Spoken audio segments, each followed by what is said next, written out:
Madam Vice President, you're in charge of the environment for the Iranian government. That's your portfolio. How serious is your government when it comes to tackling climate change, taking serious measures?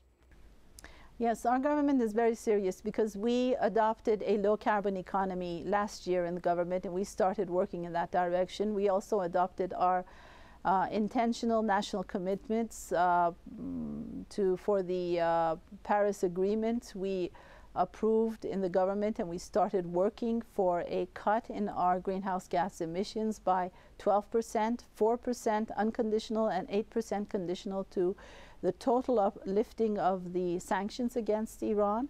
And we also started implementing that in different areas, including areas relating to investment in solar energy and wind energy and the renewables, also working to improve energy efficiency, both in our industries but also in our power plants. We're doing a lot of work in terms of mitigating our greenhouse gases, but also in terms of adaptation, because Iran is now suffering due to climate change. We have long episodes of drought, less rainfall, higher temperatures.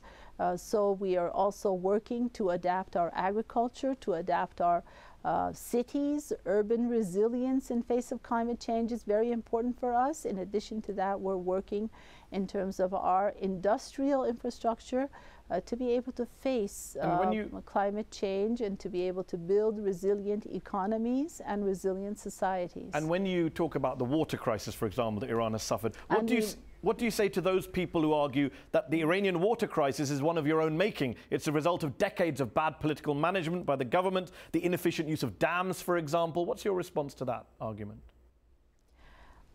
It's both. It's both climate change, but also unsustainable policies. We need, and the government is revising a lot of those policies.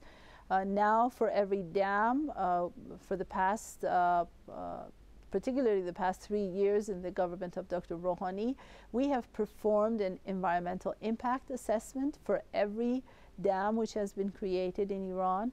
And if the environmental impact assessment does not approve the dam in terms of the environmental damages that might be due to this dam, then this project would not get its final approval. So the EIA is a very important process. It is currently being clearly implemented.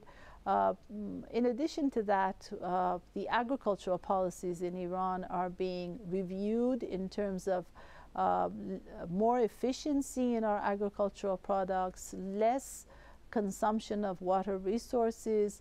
Also, we have a nationwide plan and project underway to restore and revive our wetlands, and particularly Lake Urumia.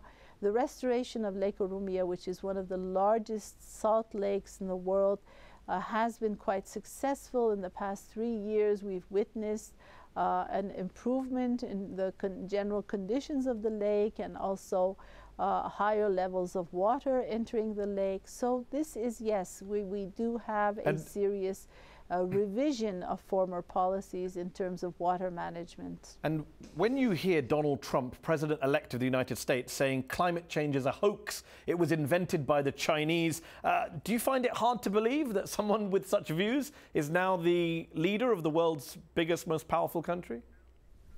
Well, actually, we hope and look forward to a change in those views, and this was an issue that was brought up in Marrakesh, and many leaders of the world, many different ministers from different countries in the world, they expressed their concern over this approach. But we look forward to a change in that perspective. As I mentioned, we hope that the President-elect of the United States sees some of the realities in the world today, and I think that it would be very natural for him to revise some of those viewpoints after becoming more familiar with the realities that we have in today's world, particularly dealing with climate change, how it is affecting the lives of millions of human beings throughout the world, and how important it is for the livelihoods of the Americans themselves, their economy as well.